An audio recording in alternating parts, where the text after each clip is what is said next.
Welcome to the Pennsylvania Case Law Update While You Drive podcast. You give us less than 20 minutes per week, we will make sure you never miss changes in the law. This week's episode is brought to you by the McShane Firm. For nearly 20 years, the attorneys of the McShane Firm have been trusted by our neighbors and our friends to represent them in DUI and criminal law cases. Thank you for joining us of episode 9 of the Pennsylvania Case Law Update While You Drive podcast. I'm your host, Katie McShane, and today we're covering cases decided between August 12th and August 18th, 2020. Up first, an appellate procedure case.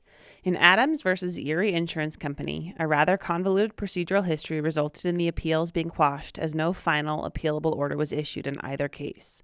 Because no decision or rule was laid out or even addressed in this case, it's really not worth discussing. It is important to note, however, that in order to appeal an order, a final judgment which is appealable must be entered by the lower court. The next area of law today is civil litigation. The Supreme Court addresses two consolidated cases, Wintersteen and Kurach v. Truck Insurance Exchange.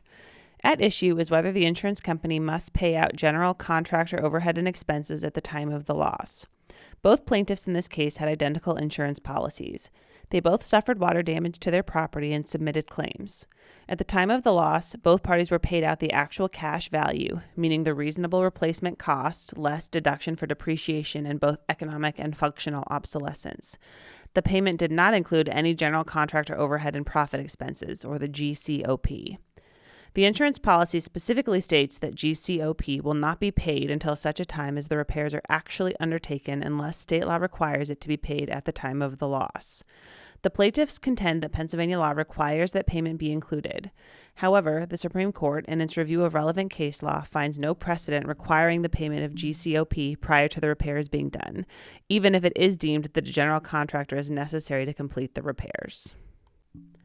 The case of Johnson v. Phelan discusses the Pennsylvania Loan Interest Protection Law, known as Act 6.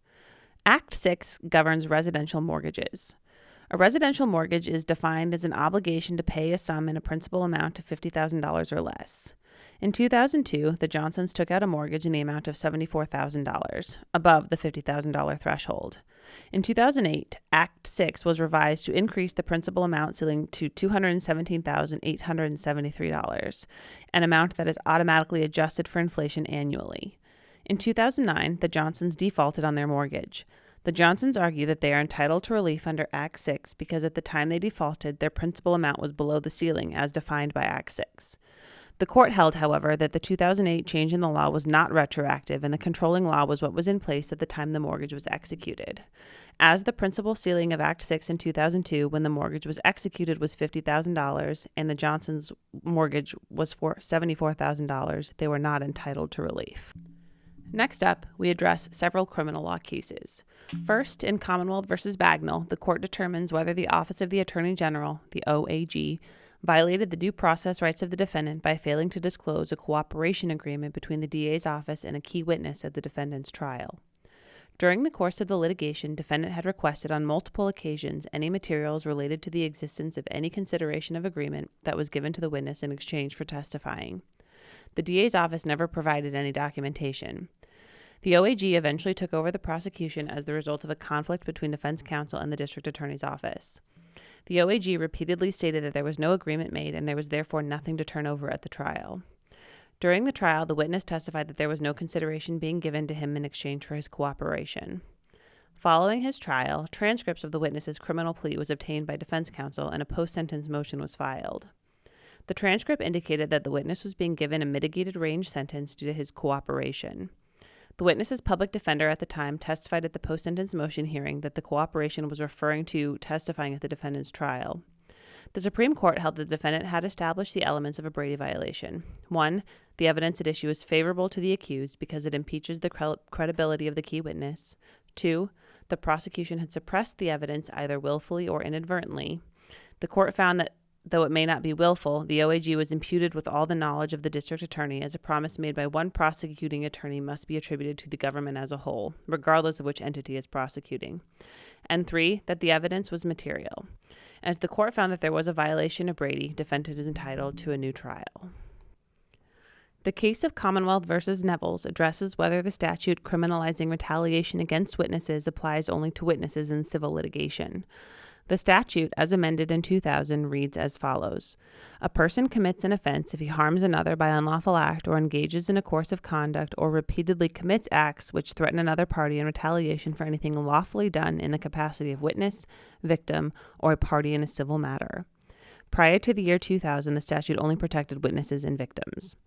Parties to a civil matter were added by the amendment. The appellant contends that the qualifier, in a civil matter, applies to parties, victims, and witnesses. The court held that this is not the proper reading of the statute. When looking at a statutory interpretation, you must affect the intent of the legislature. If witnesses and victims in criminal proceedings were previously afforded protection, it would be nonsensical to say that they were excluded following the 2000 amendment. The court held that the qualifier, in a civil matter, applies only to the term party, and therefore witnesses and victims in criminal matters are still protected under the law. The Case of Commonwealth versus Widger addresses inconsistent verdicts as well as required notice and proof for a minimum mandatory sentence. Regarding the issue of inconsistent verdicts, it is long-standing and well established that consistency of verdicts is not required, nor are they generally reviewable.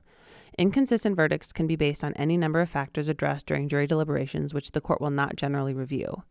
The only time inconsistent verdicts require review is when the conviction of one crime requires, as an element of that crime, the completion of a predicate crime. In that case, inconsistent verdicts will be reviewed. That is not the case here, so the inconsistent verdict will not be disturbed. The second issue addresses the requirement of a mandatory minimum sentence following a conviction for aggravated indecent assault. Pursuant to statute, a conviction triggers a mandatory minimum sentence of 10 years. Notice must be provided following the conviction but prior to sentencing.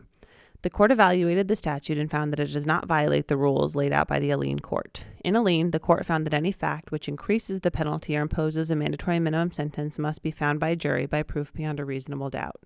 In this case, the court found that the statute was not a fact which required proof, but rather the conviction itself triggers the sentence. The court found in this case that proper notice had been provided and no additional proof by a jury was required. The conviction is affirmed. The Case of Commonwealth versus South addresses the Drug Overdose Response Immunity Act and what is required to qualify. In this case, the defendant was at a McDonald's. He was passed out inside the store, but eventually came to and walked out and was stumbling around the parking lot. An employee at the McDonald's called 911. She indicated that the man had passed out, was leaving, and she wasn't sure if she should let him leave. Police arrived at the scene. The defendant declined medical treatment, was arrested, and found to be in possession of heroin and drug paraphernalia. The defendant filed a motion to dismiss under the Act. The motion was denied. In order to qualify for immunity, the person calling must reasonably believe that a drug overdose event requiring immediate medical attention to prevent death or serious injury is occurring. They must cooperate with law enforcement and provide their name and telephone number, and they must remain with the victim until law enforcement arrives. If all of these elements are met as to the caller, the victim suffering from the overdose is also immune. In this case, the caller never specifically stated that she thought the defendant was suffering from an overdose event. For that reason, the court found that immunity did not apply and the defendant could be prosecuted. In a second case addressing the Drug Overdose Response Immunity Act, the court in Commonwealth versus Nunez found that the elements for immunity were not satisfied. Here, the manager of a Taco Bell called 911 reporting a disturbance and stated there was a customer who was extremely high and sleeping standing up. While officers were en route to the location, the manager called again and informed the police that the customer was now passed out. The court concluded that the initial call did not indicate an overdose event requiring immediate medical treatment.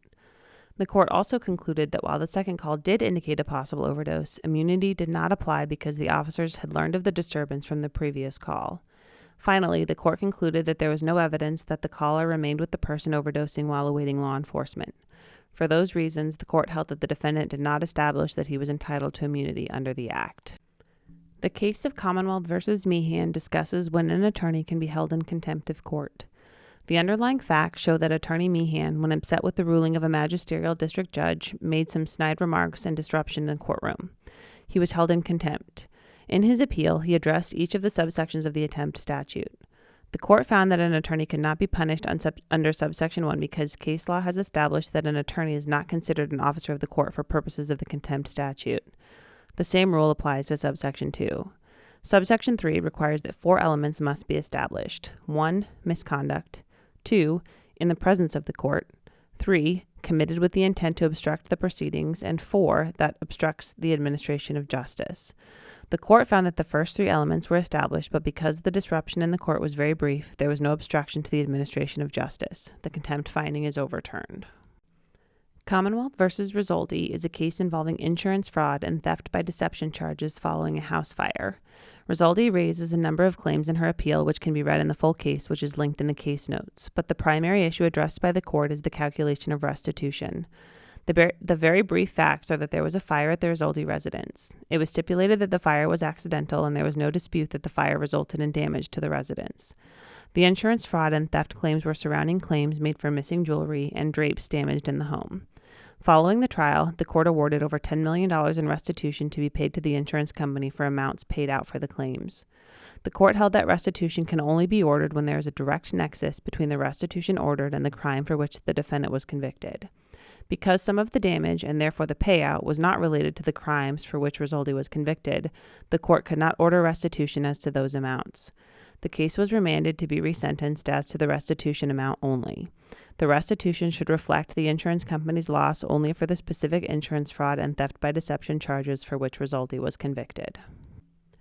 In Commonwealth v. Duncan, the defendant was convicted of various charges in 1994.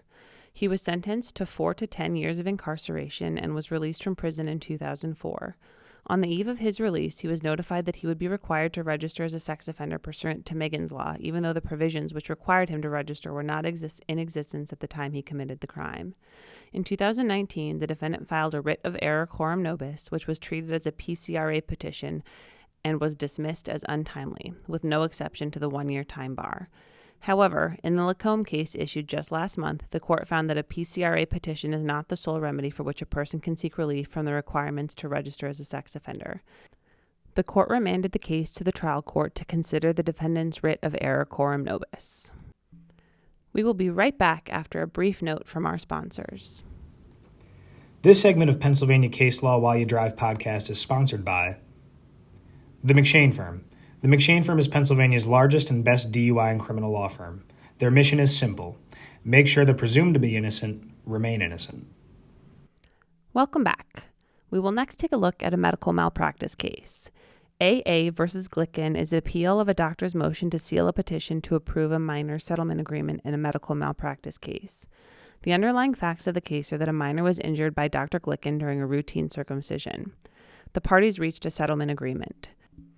The law requires that in order to seal a settlement agreement to which a minor is a party, there must be court approval. Therefore, a petition to approve the settlement agreement was filed. Dr. Glicken then filed a motion to seal the petition. The court first addressed jurisdiction to determine if the matter was a collateral order which was ripe for appeal. In order for a matter to be considered a collateral order, the court must establish that the issue is separable, important, and that the irreparable loss will be suffered if review is postponed. An issue is separable if it can be examined without analysis of the claims in the underlying litigation. To determine if an issue is sufficiently important, the court must weigh the interests implicated in the case against piecemeal litigation. Further, it must be an interest deeply rooted in public policy, not just important to the parties of the case. Finally, irreparable loss results from postponement when no effective means of review exist after the entry of final judgment. The court found that all three prongs were satisfied and the appeal could proceed. In addressing the merits, the court concluded that the trial court did not abuse their discretion in denying the doctor's petition to seal because the doctor did not show good cause as to why sealing the record was more important than the presumption favoring public access to judicial records. The next case is a Post-Conviction Relief Act case. Commonwealth v. Reid addresses the timeliness of a PCRA petition filed following a United States Supreme Court opinion in Williams v. Pennsylvania. The Williams case addressed impropriety of Justice Castile's involvement in a PCRA case as an appellate judge when he had significant personal involvement in the matter when he was the elected district attorney. In this case, similar issues are raised. However, the Pennsylvania Supreme Court found that the PCRA was ultimately untimely and without valid exception to the time bar and required to quash the appeal. Up next, an administrative law question in a parole board violation hearing. The case of Anderson versus the Pennsylvania Board of Parole and Probation involves a court-appointed counsel's petition to withdraw. The case arose after the defendant was resentenced to jail after violating the terms of his parole. Upon resentencing, the defendant filed an administrative remedy form and a request for administrative review. He later filed a pro se petition for review with the court. At that time, he was appointed counsel to represent him. Counsel filed a Turner letter and a petition to withdraw. A Turner letter is used when an attorney seeks to withdraw from representation of a parole violator because the case lacks merit. The letter must include an explanation of the nature and extent of counsel's review and list each issue raised and counsel's explanation of why those issues are meritless. The attorney's Turner letter addressed the issues raised in the defendant's petition for review with the court, but failed to address the issues raised in the original request for administrative review. The court held that even though some of the issues were not raised in the petition to the court, they must still be addressed in the Turner letter. The court denied the petition to review and directed that the attorney review the additional issues raised by the defendant and either file a revised Turner letter or a brief in support of the petition. The next case involves property law. In the matter of M4 Holdings versus Lake Harmony Estates Property Owners Association, the court addresses whether a series of emails is sufficient to constitute board action in amending the bylaws. The Property Owners Association sought to limit new construction size to 5 bedrooms and 3 bathrooms and no larger than 2,500 square feet. This limitation was only discussed over a series of email exchanges between April 10th and April 13th, 2013. At no time was a meeting held in person to discuss this amendment. Because of the majority of the board members agreed, the board determined that they had validly adopted the action. M4 Holdings had purchased 2 lots and requested to build homes larger than the 2,500 square feet. Both proposals were denied, leading to the current appeal. The court reviewed both the property owner's bylaws as well as the Nonprofit Corporation Law of 1988. The bylaws require meetings to be held in person or by conference telephone or other similar online communication. The court found that the series of emails did not constitute conference telephone or other similar online communication. The court found that to be similar to conference telephone, the gathered members must be interacting in real time, which was not the case with the emails, and therefore the action was not validly adopted. Further, the court found that the association did not ratify the action through conduct because the association presented no evidence that ratification through conduct without formal action is permitted under their bylaws. Judgment is affirmed in favor of M4 Holdings. The court addresses 2 cases related to termination of parental rights this week. In the Interest of NS addresses what is required to establish clear necessity when removing a child from their parents' custody. In this case, NS is a minor with significant mental health issues and a history of disruptive behavior. Mother has been an advocate for treatment of her daughter and was in agreement with all the treatment plans that had been discussed. At a permanency hearing, the Department of Human Services argued that the child should be placed in the custody of Human Services as necessary for the well-being of the child. The child has been adjudicated dependent due to her mental health needs. However, a court may not separate that child from her parent unless it finds that separation is clearly necessary. Such necessity is implicated where the welfare of the child demands that she be taken from her parent's custody because the court has determined that alternatives are not feasible. Here, the court found no evidence supporting a clear necessity to remove the child from her mother. Where the record indicates that mother has supported and advocated for her daughter's mental and physical health, and mother is in agreement with the treatment team's recommendations for residential treatment and the agency's protective supervision, the court cannot find clear and convincing evidence that separation is clearly necessary. In the interest of K.M.W., the court addresses the standards necessary to involuntarily terminate parental rights. In this case, the first issue addressed is whether or not the appeal should be quashed for filing a single appeal with 2 docket numbers. Though there was a previous ruling requiring only 1 docket number, the court has routinely found that there are exceptions. Here, the court found that there was a breakdown in court operations resulting in the appeal being filed with 2 docket numbers, and therefore the appeal would not be quashed. The court then addressed the merits of the appeal. In order to terminate parental rights, the court must conduct a 2-part analysis. First, the court must determine if clear and convincing evidence that the parent's conduct meets one of the grounds for termination. In this case, the court found that there was clear and convincing evidence that the mother's repeated incarceration and continued substance abuse rendered her incapable of parenting the child and caused the child to be without essential parental care, control, or subsistence. This is sufficient grounds for termination. The second part of the analysis is whether termination is in the best interest of the child. In this case, the court found that there was no bond formed between mother and child that termination would disrupt and concluded that terminating parental rights would best serve the child's developmental, physical, and emotional needs and welfare. Finally, there were 2 cases this week discussing a change in workers' compensation law: White versus Workers' Compensation Board and Rose Court versus Workers' Compensation Board. In 2018, a case was decided ruling a portion of the workers' compensation statute unconstitutional. As a result of this, a new amended law was passed taking the place of the previous law. These changes in the law change whether a person is considered partially or totally disabled and determining what type of benefits they are entitled to receive. In both of these cases, the court addresses that the change in law is not generally retroactive, meaning it will not apply to all previously litigated cases that could have been impacted. The change in disability payments depends on the status of the case at the time of the change in the law. In White, the court found that because the claimant was not actively litigating the underlying IRE, which is the object of the law change, at the time the law changed, she was only entitled to a change in benefits effective the date of her reinstatement petition. The same was true in Rose Corp. The claimant would be entitled to a change in benefits effective the date of his petition. In both cases, the court held that the employer would be entitled to credit for the weeks of benefits previously paid out. As these cases are extremely fact-specific, it would benefit you to read the full text of the cases. The links can be found in the case notes. Thank you again for joining us as always. If you liked what you heard, please subscribe.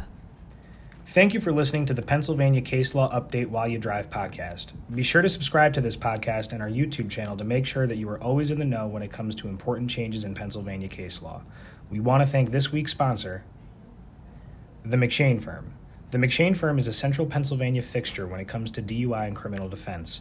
The attorneys and staff at the McShane Firm believe in good old-fashioned central Pennsylvania values like hard work and straight talking. Give them a call if you or a loved one ever needs help.